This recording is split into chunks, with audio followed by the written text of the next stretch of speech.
Luego de Resident Evil 6, éxito en ventas, un par de spin-off fallidos centrados en la modalidad tipo shooter multijugador competitivo y el episódico Revelations 2, finalmente llegaba en el año 2017, 5 años más tarde de la última entrega principal de la serie y ya en una nueva generación de consolas, Resident Evil 7. Este título fue el encargado de introducir numerosas y radicales modificaciones a la franquicia en los últimos años, como la cámara en primera persona, la posibilidad de utilizar el sigilo para evitar combates, la habilidad de bloqueo de golpes, nuevos personajes y antagonistas, y una expansión medular en la historia y el lore de la franquicia.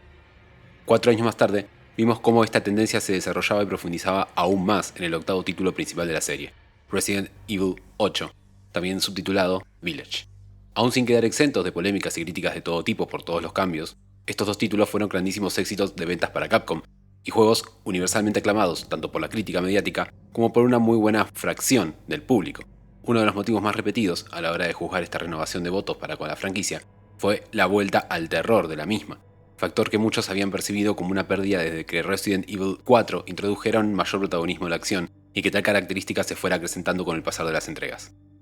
Ahora bien, lo que en verdad se pasa por alto al afirmar estas conclusiones es que en verdad estas dos entregas no le han devuelto el terror a la franquicia, sino que la han impulsado a actualizarlo. El logro de Resident Evil 7 y 8 ha sido renovar nuevamente los miedos subyacentes en la serie. Miedos que vuelven a reflejar un estado de situación sensible a nivel general de todos nosotros sobre aquello que nos rodea y que muy probablemente siga siendo desarrollado aún más en la próxima gran entrega, Requiem. Estos miedos serán los que nos ocupen hoy aquí, para terminar de entender el estado actual de la franquicia Resident Evil y cómo mira a su futuro.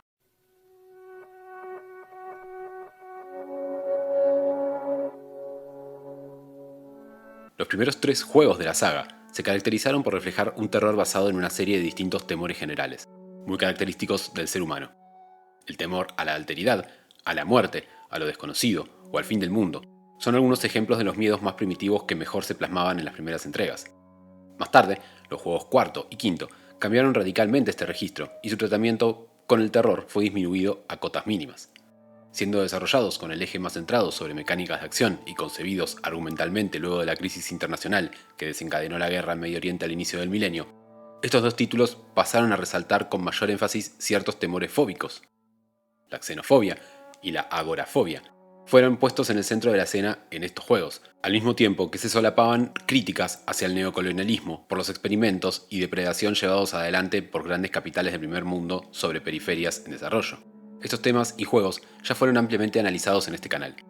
Si no han visto los respectivos videos, les recomiendo que se pasen a echarles un vistazo para tener presente los principales puntos que nos permiten entender conceptualmente lo que es el terror, el miedo y su tratamiento en esta serie. Ahora bien, como resalté en la introducción, bastante tiempo pasó entre la salida de la anterior entrega principal de la serie y que Resident Evil 7 viera la luz. Y así también cambió mucho su público y el mundo que habitaba este. El proceso de mundialización y las redes de comunicación a nivel global se vieron cada año más diversificadas y aumentadas a partir de la expansión de desarrollos tecnológicos muy importantes de las últimas 2 décadas, como el establecimiento definitivo del 4G a inicios de la década del 2010, por ejemplo. El trastorno de ansiedad se hizo un tópico mainstream y totalmente normalizado. Un estado general de angustia devenida de la desjerarquización de opciones y elecciones de vida, trastocadas por crisis económicas, vocacionales y sociales de todo tipo, daban paso a un sujeto profundamente conflictuado consigo mismo, y las tensiones generadas en varios países del mundo por atentados esparcidos en el tiempo de supuestas células terroristas, coordinadas gracias a las nuevas herramientas de comunicación, terminaban por configurar una sociedad mundial casi paranoica. Paralelamente, los juegos de terror en primera persona como Amnesia, Outlast y el inconcluso Playable Teaser, PT, de Kojima,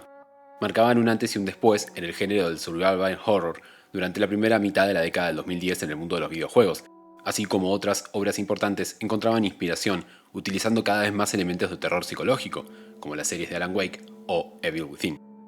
Todo este contexto amplio era la antesala que daría lugar a la vuelta definitiva del terror en la serie de Resident Evil. Esta IP, desde sus comienzos, buscó reflejar y referenciar códigos comunes de entendimiento con el terror más popular, aun cuando esta característica se veía diluida con el acrecentamiento de la acción en los 3 títulos principales de la saga. La voluntad reminiscente que buscaba generar tensión y ponerse en sintonía con los temores de sus jugadores seguía en la línea de tomar temas y nociones en boga sobre problemáticas propias de aquellos años en que se desarrollaban, como las fobias antes mencionadas. Ahora bien, antes de pasar a desmembrar cuáles son estos componentes y temores principales de los cuales se han servido las últimas 2 entregas principales de la serie, Es necesario hacer un repaso escueto y veloz a las tramas de los mismos, ya que no solo están conectados entre sí, sino que además sus aportes al lore de la saga también referencian directamente a los miedos que se intentan reflejar. Esto puede servirnos, además, para refrescar algunos puntos importantes en la historia en general, para aquellos que no los hayan jugado o no los recuerden con exactitud, o en el caso de que ya tengas todo bastante fresco, que nos concentremos especialmente en ciertos eventos y argumentos que nos permitirán dilucidar la construcción del terror en estos títulos.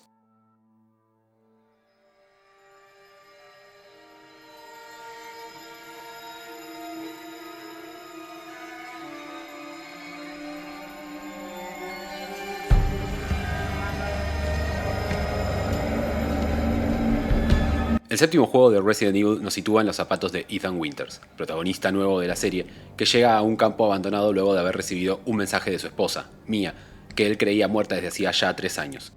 Ethan encuentra a Mia, pero antes de que los dos se vayan de aquel lugar, su esposa pierde el control y es poseída por una extraña fuerza.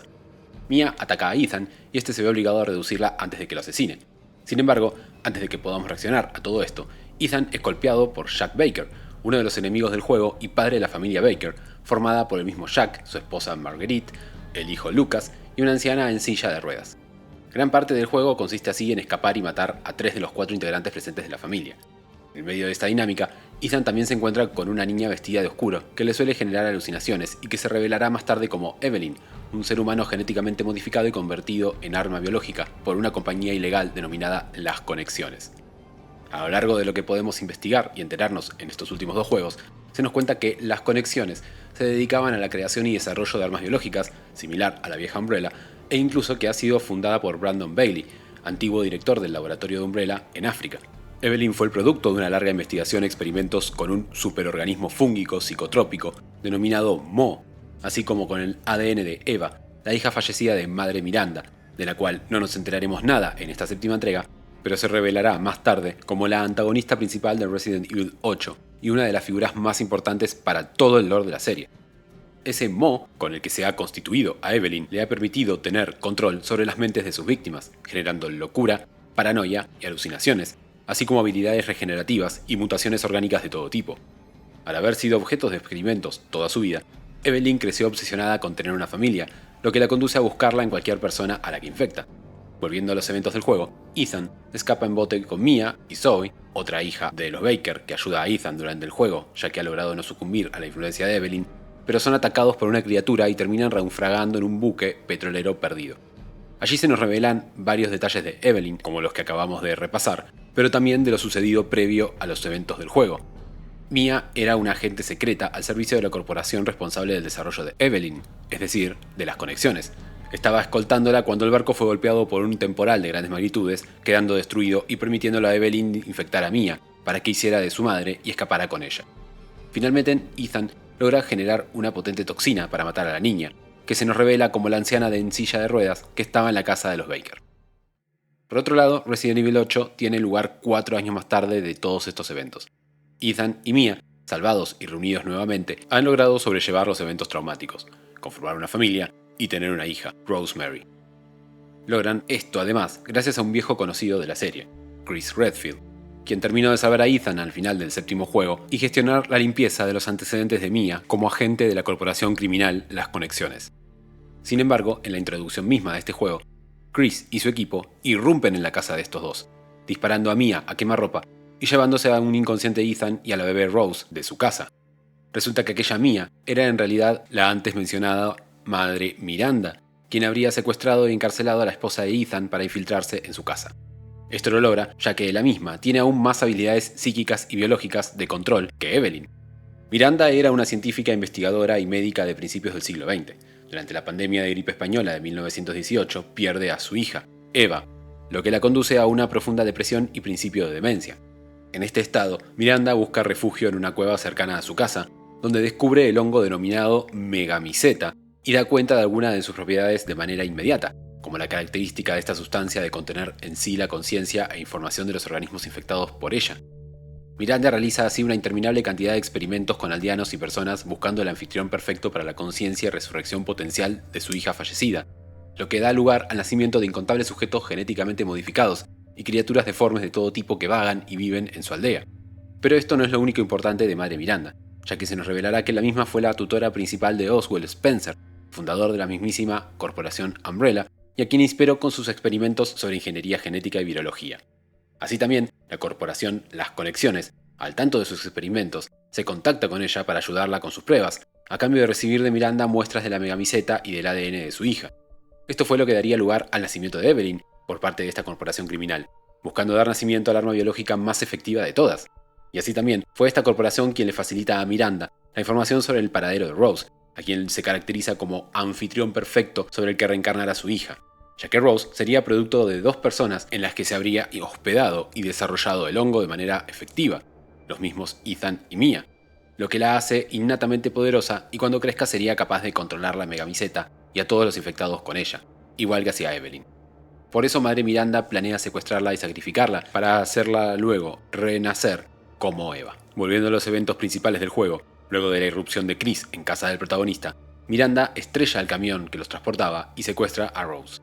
Ethan se despierta y llega al pueblo regido por Madre Miranda. Allí descubre la situación dantesca en la que se han terminado aquellos parajes y debe buscar la forma de recuperar a su hija, a su esposa y escapar de allí, enfrentando a los 4 jerarcas principales creados por los experimentos de Madre Miranda, así como a otros tipos de deformidades del pueblo. En el medio de toda esta dinámica vuelve a reunirse con Chris, a quien confronta y de quien recibe una muy buena parte de la información de toda esta situación. Luego de una serie de eventos desafortunados con Madre Miranda sobre el final del juego, se le revela también a Ethan que él, en realidad, estuvo muerto todo este tiempo, desde hacía ya 3 años, ya que el primer enfrentamiento con Sean Baker había resultado en su muerte. Sin embargo, su exposición e infección fuerte y temprana con el hongo de la megamiseta lo revivió y le dio también a él poderes regenerativos. Así, Ethan termina por decidir sacrificarse, ya que su cuerpo comienza a fallar y a tener serias dificultades para responder efectivamente a las nuevas heridas mortales que sufre, y para matar, además de una vez y por todas, a Madre Miranda.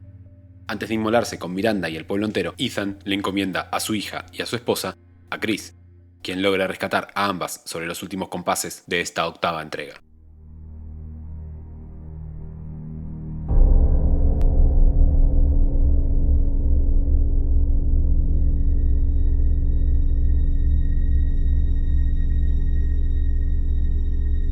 Una de las cosas que más llaman la atención de esta nueva etapa en la que se ha centrado la serie es tal vez el alejamiento de ciertos temas característicos y recurrentes en ella. El virus T y todas sus variables, ciertos antagonistas clásicos y los lazos centrales con la corporación Umbrella son apartados de las tramas de estos últimos 2 títulos. Se introducen nuevos temas, nuevos problemas y antagonistas, pero expandiendo siempre la base de los juegos antiguos. El rol de Madre Miranda como instructora de Oswald Spencer nos permite indagar en la antesala de la creación de Umbrella y sus experimentos. El trasfondo de la nueva corporación maligna de turno, Las Conexiones, profundiza algunos de los antagonistas y problemáticas de juegos anteriores como el 4 y el 5. El punto de vista encontrado entre la visión evolucionista de Spencer y el duelo interminable de Miranda no solo justifican los nuevos males de los 7º y 8º juegos, sino que también nos permiten entender la filosofía que dio lugar a las investigaciones de Umbrella. La megamiseta, aunque más antigua y compleja como agente infeccioso que el virus T, se nos referencia que ha llegado a ser parte de la base para la creación de algunas variaciones de aquel famoso ya muy conocido. Lo que permiten este tipo de interrelaciones nuevas es que Resident Evil se refresque al mismo tiempo que profundice en su lore entero. El mensaje que empezamos a dilucidar así es cómo Resident Evil intenta renovarse y expandirse a la vez, para seguir manteniéndose actualizado. En relación con esto, encontramos que son 2 los temores fundamentales y distintivos que construyen el nuevo acercamiento al terror por parte de Resident Evil 7 y 8.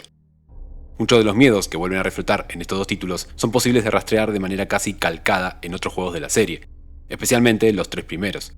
Sin embargo, estos 2 centrales, que recuperaré hoy aquí, son los que realmente se han abordado y problematizado de forma completamente nueva en estas últimas 2 entregas de la saga, y terminan por darle el perfil característico que encontramos hoy en día. Como remarqué anteriormente, lo que separa al creador de Umbrella y el virus T, Oswald Spencer, de la nueva gran antagonista central, Madre Miranda, es una cuestión de perspectivas. El trabajo de Spencer termina en el virus T, porque su búsqueda perseguía una evolución del ser humano y una utópica inmortalidad, mientras que Madre Miranda solo pensaba ciegamente en recuperar a su hija fallecida, encontrar una vía de escape a la muerte. Se vuelve a poner en el centro de la escena un viejo temor central tocado por Resident Evil desde sus primeras entregas, el temor a la muerte precisamente, pero no de la misma forma que lo hacían los juegos de finales de los 90. Igual que las diferencias entre Spencer y Miranda, hay aquí un cambio de perspectivas sobre la problemática de la muerte. Aquí no nos encontramos con los efectos accidentales de la negligencia ocasionada por la búsqueda del progreso, la evolución y los grandes lobbies corporativos, sino que la atención es puesta sobre la angustia existencial que le genera la idea de la muerte al sujeto y al ser humano. Más allá del papel de la nueva empresa criminal de las conexiones y su mayor incidencia en el séptimo juego a través de la creación de Evelyn, las tramas principales de Resident Evil han pasado de centrarse en las catástrofes generadas por el descontrol y desidia absoluta de grandes capitales y corporaciones transnacionales a incidentes locales, que al final pueden entenderse como consecuencias directas de la finalidad e intención patológica de una sola persona, de Madre Miranda. Sin sus investigaciones y estudios de la megamiseta, las conexiones no hubiese avanzado prácticamente nada con sus experimentos y mucho menos generar armas biológicas con el potencial como el que vemos en estos juegos. El temor a la muerte como angustia o preocupación existencial es la ansiedad ontológica por antonomasia del ser humano. Deriva del desasosiego que genera la falta de respuestas y las tensiones sobre el sentido de la vida, la mortalidad y la propia existencia. De aquí ya podemos ver cómo ha mutado de manera cualitativa el tratamiento de este miedo en Resident Evil, en contraposición con las primeras entregas. Esta ansiedad generada por la idea de la muerte arraigada en una angustia existencial es muy distinta a la ansiedad como respuesta a una amenaza concreta, como surgía de forma más evidente en los primeros títulos de la serie. Allí, el miedo a la muerte se generaba por alteridades y peligros ajenos a uno, ajenos al ser humano. Aquí, en cambio, si bien aún se presenta ese peligro, el miedo deviene principalmente de la mortalidad del ser y su finitud. Deviene de la existencia de uno mismo en cuanto organismo vivo de por sí. El miedo a la muerte, entendido más como angustia existencial, conlleva respuestas comportamentales del ser humano que se basan en lo cultural e influyen en lo social. Este marco de entendimiento sintoniza con la idea de que la negación de la propia mortalidad es necesaria para que el sujeto pueda funcionar en el mundo. Como sostenía el antropólogo clásico y terapeuta Ernest Becker, la motivación primaria del comportamiento humano es la necesidad biológica de controlar nuestra ansiedad básica, de negar el terror a la muerte. Las personas somos seres ansiosos por naturaleza porque, en última instancia, nos encontramos indefensos y abandonados en un mundo donde nuestro destino es morir. Este temor universal se halla también en la base de toda la creación cultural a través de la simbolización, bien negándolo, negociando con él o manifestándolo. El correlato más directo de todo esto en estos últimos dos juegos de Resident Evil podemos verlo a través de los efectos que generan las búsquedas desesperadas y angustiosas de las dos antagonistas principales, Evelyn con su idea de familia y Miranda con su obsesión por reencarnar a su hija. Esta parte humana desolada de las antagonistas, que se nos presentan vulnerables en cierto punto, desamparadas y desesperadas ante la inminente y fatal idea de la muerte que se les presenta, Evelyn, por tener un proceso de crecimiento y degradación acelerado de su organismo al ser concebida como un arma biológica, y Miranda, por el trauma de la pérdida de su hija,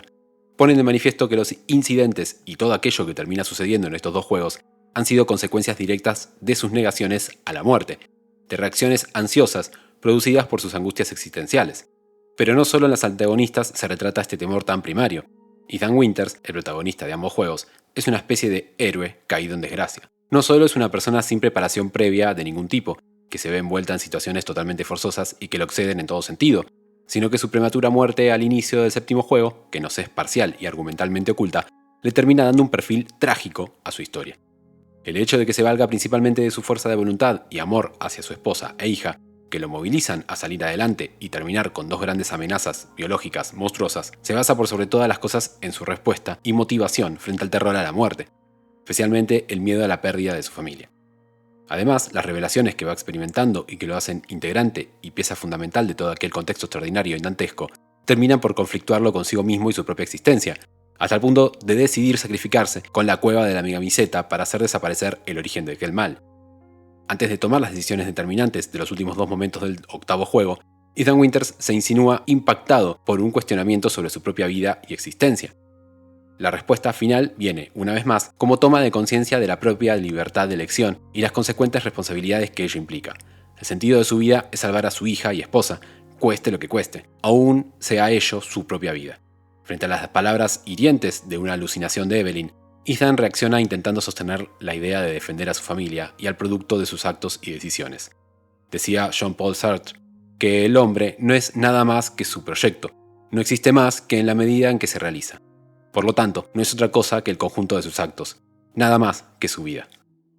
Por otro lado, si queremos dilucidar cuál es el otro pilar fundamental que conforma al terror que encontramos en Resident Evil 7 y 8, es necesario detenernos en la megamiseta. Como se resaltó antes, este superorganismo fúngico simbiótico puede asimilar el ADN de los seres vivos y provocar mutaciones, efectos psicotrópicos, almacena las memorias y conciencias de sus huéspedes, y bajo una combinación específica con el virus progenitor, como en el caso aplicado sobre Evelyn, hasta permite controlar las mentes de las personas que entran en contacto con el vector principal.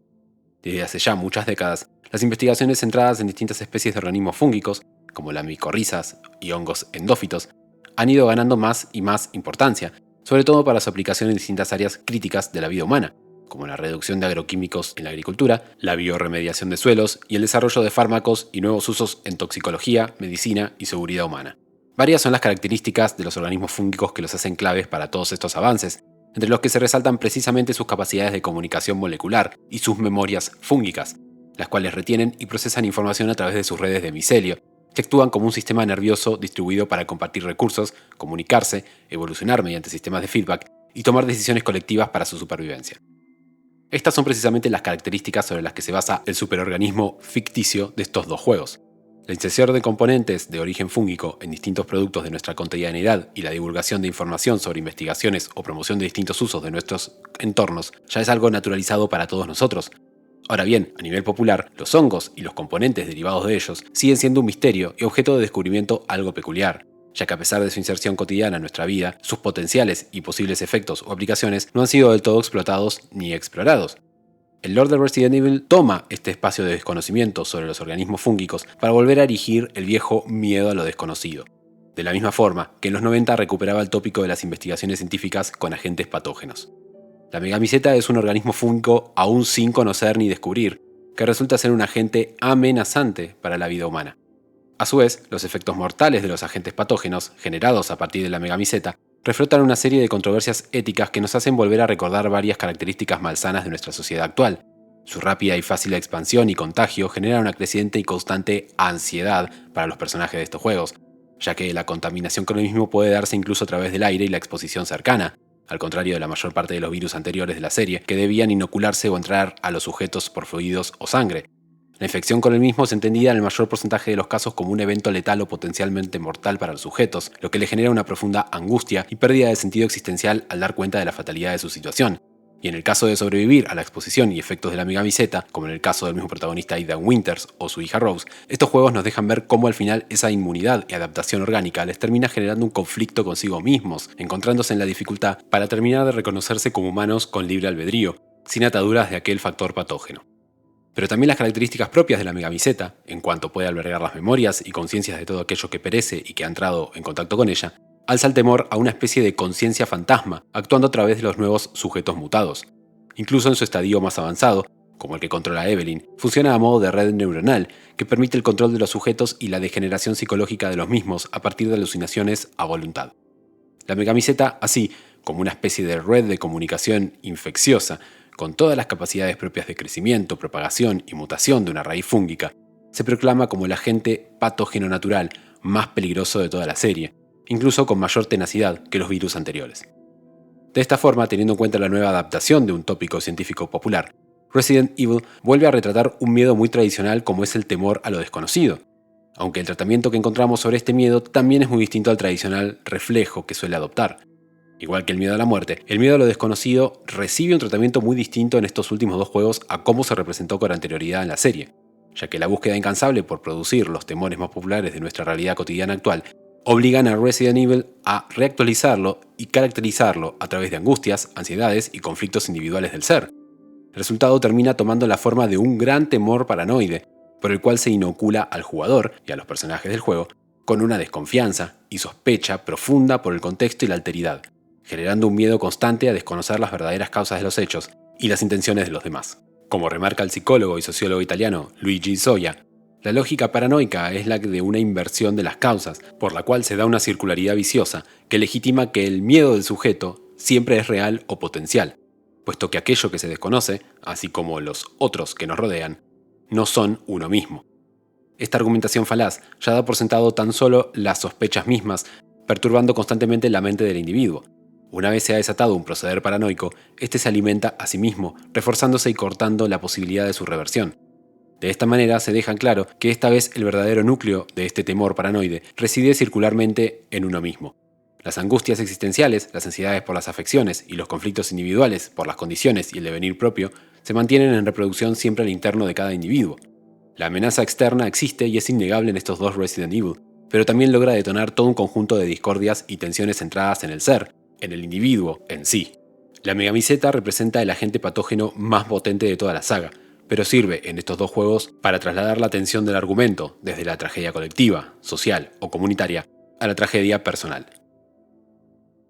Alrededor de estos dos grandes temores humanos, el miedo a la muerte y el miedo paranoide por lo desconocido, Resident Evil 7 y 8 se reactualiza para centrar su mirada sobre el individuo contemporáneo de hoy en día y sus temores enfocados sobre él mismo, sus expectativas, sus faltas y su existencia. La amenaza ya no es solo externa y copotencial a gran escala, sino que se aloja en uno mismo. Es capaz de controlarte a ti y a aquellos cercanos de manera personalizada y hasta puede cambiar tu existencia por completo como ser humano. El problema no está solo fuera de nosotros, ahora también está dentro de nosotros.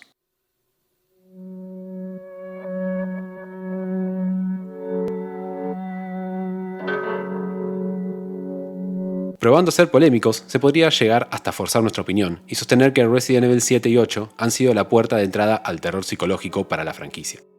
Y, si bien no sería nada certero, lo cierto es que, en un análisis más detenido, es posible ver cómo efectivamente ambos juegos representan un acercamiento tímido de la serie al terror psicológico, con la utilización de ciertos elementos que hasta aquí habían estado ausentes, reactualización de viejos temores típicos, como el temor a la muerte y a lo desconocido, mucho más centrados, esta vez sobre el individuo, una expansión de su lore con nuevos temas sobre efectos patológicos típicos de enfermedades mentales, y hasta caracterizaciones de protagonistas y antagonistas que buscan matizarlos con fondos mucho más emotivos o trágicos.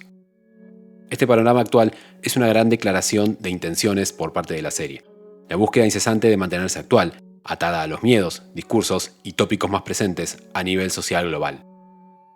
Hay un viraje a la parte más subjetiva de los protagonistas, hasta el punto de intentar ahondar en las emociones y parte de la psique de los mismos. Aunque esto ya estaba algo presente en anteriores títulos de la saga, en estos se empieza a poner el foco de manera mucho más detenida en ello. Esto también forma parte del nuevo discurso renovado para los intereses del público actual, que busca un acercamiento más íntimo y personal con los personajes de cada obra. Incluso se podría sostener que, a partir de este nuevo carácter más centrado en la perspectiva trágica individual implementado en Resident Evil 7, ha sido algo que se ha expandido también a los remakes del 2, 3 y el 4, mediante incisos y pequeños momentos agregados que no existían en los juegos originales. Aún sin ser un fiel defensor del cambio a la cámara en primera persona, pensándolo de esta forma, también cobra mucho más sentido incluso esta decisión de diseño, ya que buscar darle al jugador tal perspectiva significa también intentar invitarlo a involucrarse emocional y psíquicamente con los personajes que maneja, en contraposición con las anteriores vistas en tercera persona más centradas en el contexto y todo aquello que sucedía más allá de la visión de sus protagonistas. Así, las últimas dos entregas principales de Resident Evil han dejado esta búsqueda por renovar el terror en la serie en pleno desarrollo y progresión, a la espera de la inminente salida de un Requiem que probablemente busque conjugar todos estos elementos y más para volver a reflejar los miedos humanos más típicos de hoy en día.